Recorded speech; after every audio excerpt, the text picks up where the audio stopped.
Alors, on a commencé avec Dina, notre bienheureuse Dina Bélanger. Je vais passer quelques minutes à vous parler de Dina d'abord. Je ne veux pas refaire toute l'histoire, mais moi, j'ai été saisi par Dina.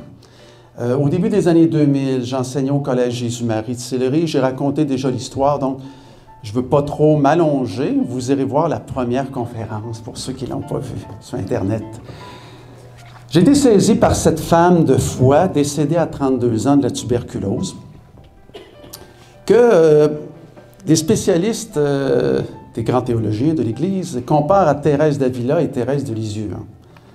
On est chanceux au Québec. On a vraiment une petite bienheureuse qui a un message exceptionnel, puis qui est à portée de nous. Elle demeure tout proche, elle est sur le chemin Saint-Louis, pas très loin. Vous êtes toujours les bienvenus, le tombeau est accessible, vous pouvez venir lui confier vos intentions de prière. Elle qui a dit qu'elle serait une petite mendiante d'amour pour chacun et chacune de nous, qu'elle prendrait nos prières avec Marie, puis qu'elle les amènerait à Jésus, au Père et à l'Esprit. Alors, notre belle Dina, elle est née dans le quartier Saint-Roch de Québec, hein? Une femme eucharistique, une artiste, hein, une pianiste de concert qui est allée étudier à l'Institut de musique des arts à New York. Pendant 2 années, elle reviendra à Québec, elle donnera des concerts bénéfices, mais elle va être saisie par le Christ. Elle, sa vie va être bouleversée par Jésus, puis elle aura un choix à faire. Est-ce que j'oriente ma vie vers les arts ou je décide de le suivre en lui offrant toute ma vie?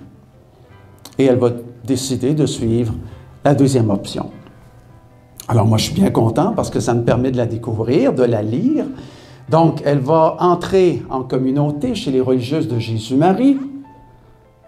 Rapidement, les religieuses vont se rendre compte que Dina a vraiment une vie spirituelle qui est très riche. Et sa supérieure va lui demander d'écrire sa vie. Ça ne vous fait pas penser à une petite fleur de l'histoire de l'Église, à une autre? Thérèse de Lisieux, évidemment. Alors, un peu comme Thérèse, elle va écrire sa vie, cahier après cahier.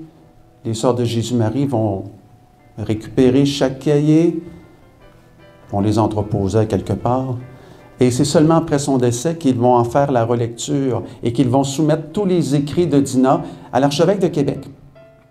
Et un comité qui vont vraiment évaluer qu'il y a vraiment de la matière à sainteté là-dedans. Hein? Alors, c'est un peu l'histoire de Dina. Donc, évidemment, elle va enseigner la musique. Elle est dans une institution d'enseignement. Donc, Dina, c'est une éducatrice. Et elle va contracter la scarlatine qui va dégénérer en tuberculose. Et elle va décéder, comme je le disais, à 32 ans, après avoir complété d'écrire toute sa vie. Alors aujourd'hui, on est chanceux, on peut lire ses écrits, apprendre à la découvrir.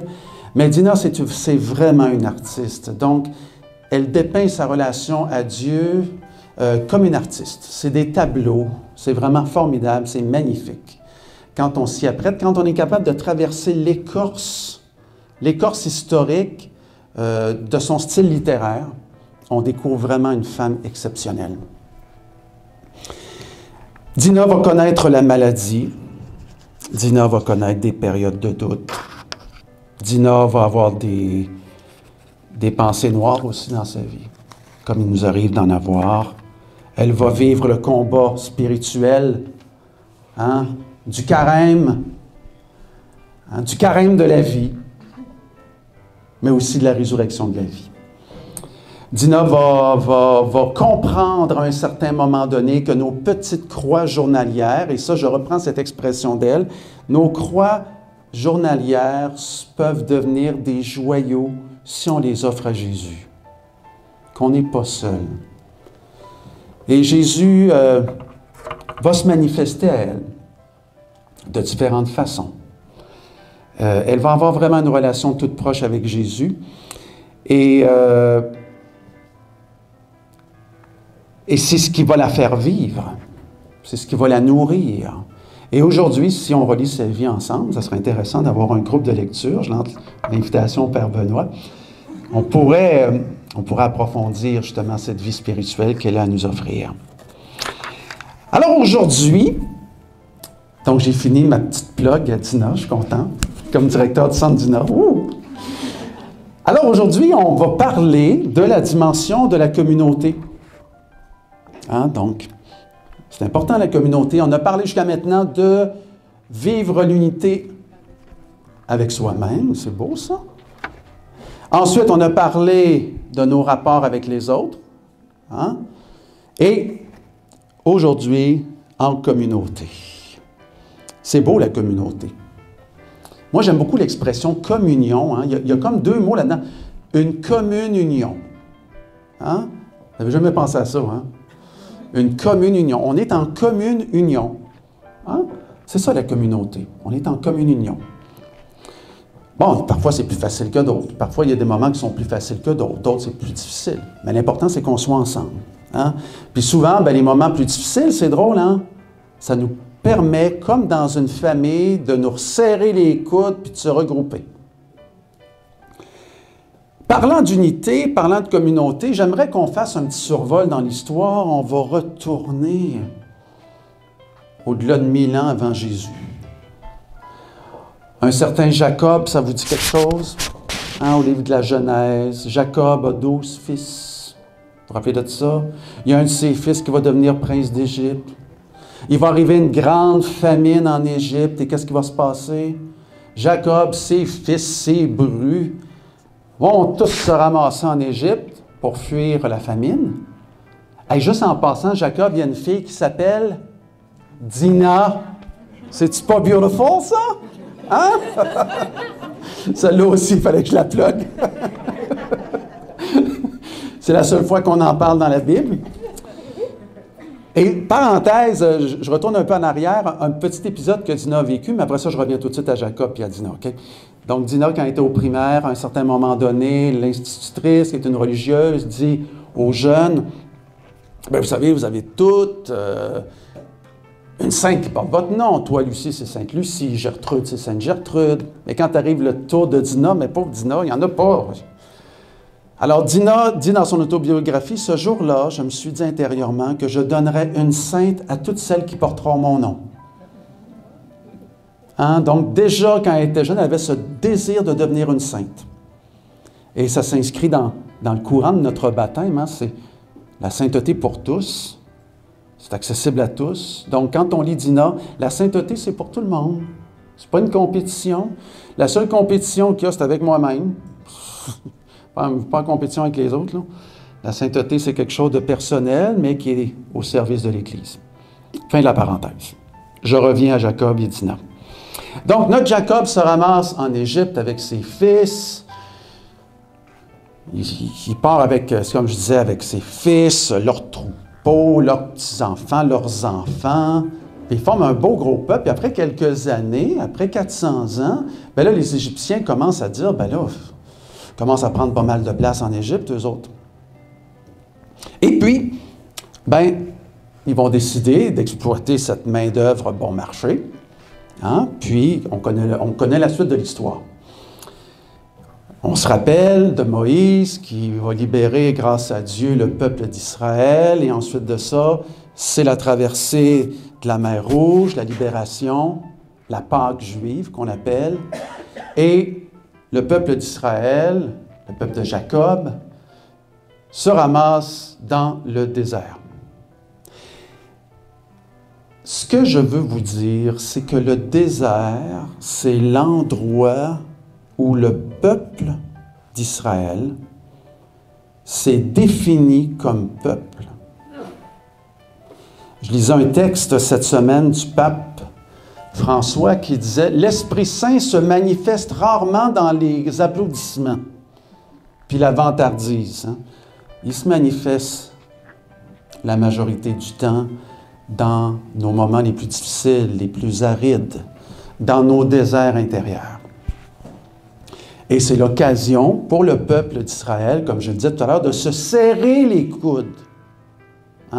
Ils vont approfondir leur foi, leur relation à Dieu et ils vont découvrir qu'ils sont un peuple distinctif des autres. Mais ça va prendre du temps, puis ils vont chialer, puis ils vont rabrouer Moïse, Aaron, disant, ben, il est où ton Dieu? Il nous a fait sortir d'Égypte, il nous a libérés, il est où? Il fait quoi pour nous autres? C'est à cause de ça qu'ils sont allés au désert. C'est comme Dieu a dit à Moïse, après tous les signes que j'ai faits pour eux, ils n'ont pas encore compris, allez donc au désert un peu, allez réfléchir, ça va faire du bien. Et c'est là qu'ils vont approfondir leur foi et apprendre à être ensemble. Là, j'ai un petit devoir pour vous, ça va prendre quelques minutes, en petit noyau de 4-5 personnes. J'ai 2 questions que je veux, sur lesquelles vous discutiez. Primo, première question, je suis venu faire quoi ici à soir? Première question, je suis venu faire quoi ici à soir? Ça va pour tout le monde? Deuxième question, qu'est-ce qui nous rassemble ici ce soir? Oh. Donc, je suis venu faire quoi ici à soir et qu'est-ce qui nous rassemble ce soir? Je vous laisse parler en petit groupe. Après ça, je reviens en plénière, on va en parler. Alors, je suis convaincu que vos réponses sont toutes intéressantes. Malheureusement, je ne pourrais pas épuiser, mais je suis convaincu que vous avez trouvé des points de rassemblement, des points de convergence. Hein? Et quand, un peu comme le peuple d'Israël au désert, au début, le changement, puis de se retrouver au désert, c'est pas confortable. Hein? Ils ont peur. Ils ne se connaissent pas toutes. Ils vivent des épreuves. L'eau, l'aridité, la sécheresse, la maladie. Mais ils ont dû apprendre à se serrer les coudes puis à travailler ensemble. Sinon, ils n'auraient pas pu passer au travers. Alors, c'est la même chose avec notre communauté. C'est la même chose avec l'Église. On doit travailler ensemble parce que sinon, ça risque d'être long et pénible. Surtout dans les temps qu'on connaît actuellement. La communauté, c'est tellement important. Alors, avec l'aide de Dieu et de Moïse, le peuple, comme je disais tout à l'heure, va aller au désert, va quitter l'Égypte. Je disais tout à l'heure, il y en a qui vont se mettre à murmurer contre Moïse et contre Aaron. Ça fait partie de la game, ça. Ça fait partie de la game. Mais le peuple va entrer dans ce qu'on appelle une période de maturité. Après un certain temps, hein, c'est comme nous, dans l'inconfort, à un moment donné, pas qu'on vient qu'à s'habituer, mais on vient qu'à y trouver peut-être un sens. Alors le peuple d'Israël va rentrer dans cette période que j'appelle de maturité spirituelle. Les 12 tribus d'Israël vont errer comme des nomades pendant 40 ans, ensemble, mais vont apprendre ce qui fait leur unité. Ils vont découvrir ensemble les points communs. Le désert, c'est comme notre propre vie. On prend parfois des décisions qui vont nous isoler des autres. On se détourne de l'essentiel et on choisit malencontreusement nous-mêmes notre propre désert. Et des fois, c'est la vie qui nous l'amène et on doit faire avec. De toutes sortes de façons. Mais le désert, c'est aussi le lieu de la présence de Dieu. Hein? Tout à l'heure, je vous parlais de Dina, c'est son expérience. La jeune Dina Bélanger se retrouve à l'infirmerie pendant plusieurs années, atteinte de la tuberculose. Elle est complètement isolée. Elle ne peut plus avoir de contact avec l'extérieur, avec ses religieuses, avec ses collègues, avec ses amis. Et au moment où tout semble s'écrouler, elle va s'attacher à Dieu, à Jésus. puis elle va découvrir qu'il est présent au cœur de son désert. C'est la même chose comme communauté. Quand il n'y a rien qui semble avoir du sens, il faut prendre un pas de recul et se dire, attends une minute là.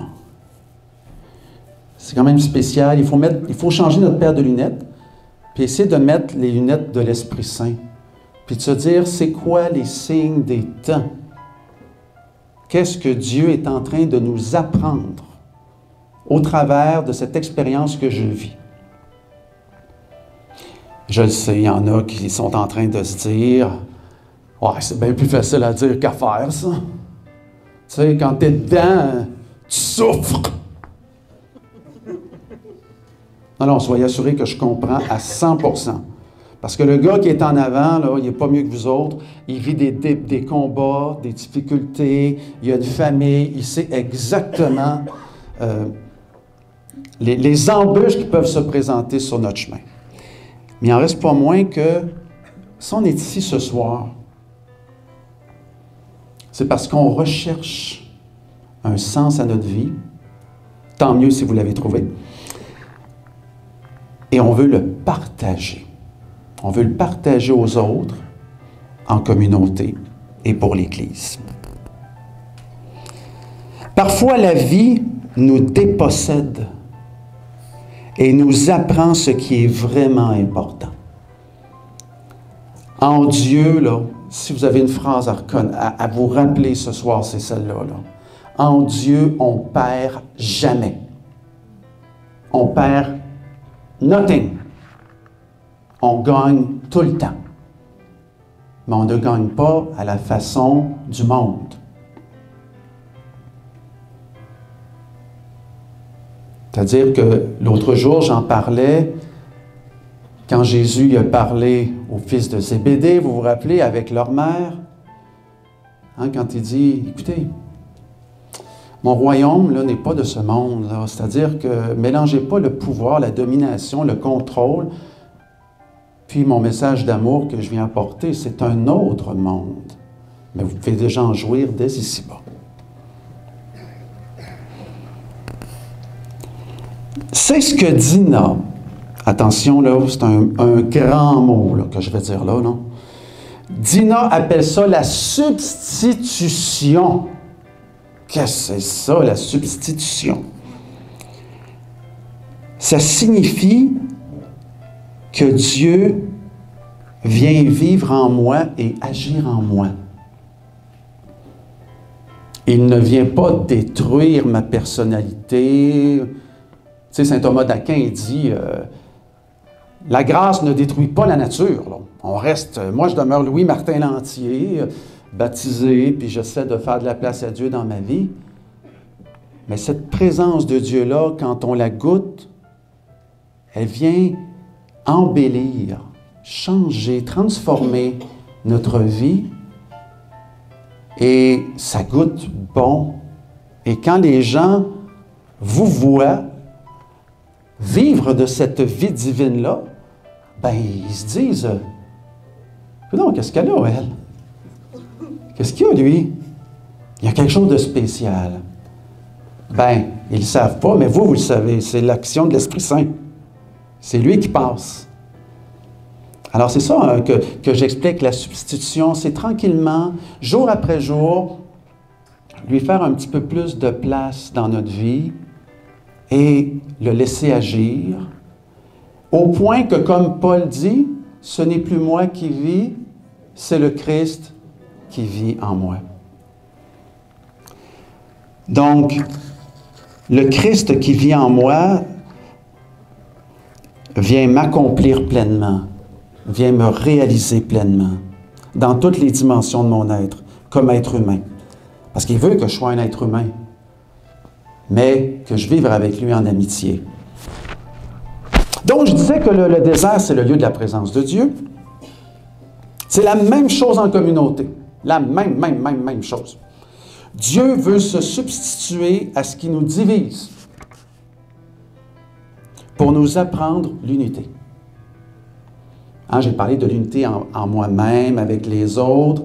Donc, Dieu veut se substituer à tout ce qui nous divise pour naître dans notre communauté, pour agir dans notre communauté et vivre à travers notre communauté, pour que nous puissions réaliser et nous accomplir ensemble pleinement.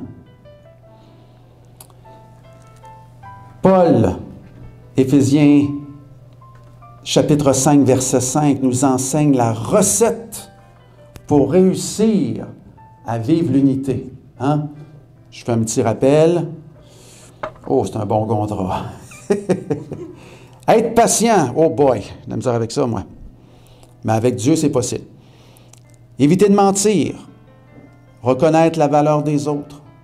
Vivre dans l'espérance. La bonté. L'entraide. La compassion. Le pardon réciproque. Dans un esprit de partage, de reconnaissance des dons et des talents de chacun. Prendre soin de nos parents, rechercher ce qui nous rend heureux, traiter tous comme des personnes libres, se fortifier dans le Seigneur, etc. La justice, la paix, tout ça dans la mouvance de l'Esprit, dans la puissance de l'Esprit Saint. Tout à l'heure, quelqu'un me disait quelque chose de très beau. Il me disait, moi, j'essaie de plus en plus de regarder le monde avec les lunettes de l'Esprit Saint, puis ça change les choses, vraiment. Ça change mes rapports aux autres, avec moi-même. Ça porte des fruits qui restent. Je sens que ma vie est féconde. Mes relations goûtent bon. Intéressant. Donc, je disais tantôt, au désert, que les 12 tribus vont apprendre c'est quoi la maturité spirituelle. Donc, ils vont devoir s'entraider pour survivre. Survivre. J'ai bien dit survivre. Pas être en mode soumission. Vivre au maximum. Hein? Goûter la vie, en profiter. Donc, ils vont devoir se regrouper, comme je disais tout à l'heure. Ça me rappelle quelque chose. Quand j'étais à Valcartier, là, avec le Royal 22e Régiment, là, hein, il y avait une phrase qui était à la mode, ça s'appelait « le body system ». Le body system. Vous connaissez ça, le body system? Le body system, là, c'est que si moi je vais à la guerre, avec mes buddies, si je vais au combat avec mes buddies, puis qu'ils ne prennent pas soin de moi, puis que moi je ne prends pas soin d'eux, ben on va tous mourir la gang. Si je pile sur une mine, puis que mes buddies autour de moi ne sont pas là, ben c'est sûr que je vais y rester, puis ça se peut que les autres aussi. C'est ça le body system. Mais on n'a rien inventé. Paul l'avait déjà inventé. Saint Paul l'avait déjà inventé, ce système-là, quand il dit que l'Église est un corps et qu'on est tous un membre du corps. Et quand il y a un membre du corps qui souffre, ce sont tous les membres du corps qui souffrent. Tout à l'heure, j'ai trouvé ça très émouvant. Je veux vraiment applaudir l'équipe de prière. Je veux vraiment applaudir, reconnaître le bon travail du Père Kevin. C'était pas facile tantôt de vous annoncer ce qu'il vous a annoncé. Hein? La souffrance d'un membre de la communauté. Mais c'est ça le body system. C'est ça l'Église, c'est ça faire corps. Quand il y a un membre qui souffre, on l'a vécu ensemble, on a tous ressenti la même chose. On a tous ressenti cette souffrance, cette douleur. Et ça, c'est bon signe. Ça veut dire qu'on est vivant comme groupe, comme communauté. Puis c'est ça qui nous unit. C'est l'amour des uns pour les autres. On l'a vraiment goûté tout à l'heure. Moi, je l'ai vraiment vécu comme un signe. Je me suis dit, je vais en parler durant mon entretien. J'ai-tu encore un peu de temps? Ça achève. Donc, les 12 tribus, avec la grâce de Dieu, vont réussir à traverser cette période de purification-là. On vit la même chose actuellement. Je vais vous parler de l'Église. Voulez-vous qu'on en parle de l'Église? On va en parler de l'Église. Actuellement, on traverse vraiment une bonne traversée du désert. Qu'est-ce que vous en pensez? On traverse un bon désert, là. Un méchant désert. Puis, ouais, il fait chaud. Une crise de la foi, de crédibilité. Face aux scandales et aux abus de toutes sortes. Je n'ai pas besoin de vous le dire, vous le savez. L'Église tout entière est au désert de l'humilité. Puis on est là, nous autres, avec elle. On est dans ce désert-là.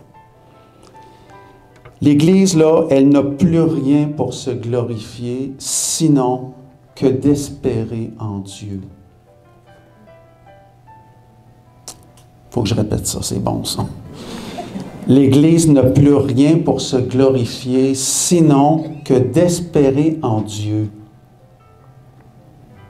C'est la même chose pour nous. Je vous l'ai dit tantôt, on fait partie du corps. On est un des membres du corps. Le pape François écrit qu'embrasser la croix, c'est trouver le courage d'embrasser toutes les contrariétés du temps présent en abandonnant un moment notre soif de toute puissance et de possession pour faire place à la créativité que seul l'Esprit Saint est capable de susciter. Le pape François dit que l'Esprit Saint nous rejoint rarement, comme je le disais tout à l'heure, sous les applaudissements lorsque nous pensons à nous-mêmes. L'Esprit Saint nous rejoint surtout dans les moments d'épreuve. Il nous visite dans les situations difficiles, dans nos vides, qui lui ouvrent de l'espace dans nos déserts existentiels. C'est là où vient le Seigneur, nous dit-il. Alors, j'ai deux autres questions pour vous. Hein? Mes préférées. Alors, la première, je vais y aller une à la fois, OK? Une question à la fois. Dans le contexte que nous vivons actuellement, qu'est-ce que Dieu veut enseigner à notre communauté chrétienne? Dans le contexte que l'on vit actuellement, dans le monde d'aujourd'hui, là, je l'ai dit, on traverse un bon désert là, actuellement. Qu'est-ce que Dieu veut nous enseigner comme communauté chrétienne? Je vous laisse y réfléchir et en parler ensemble.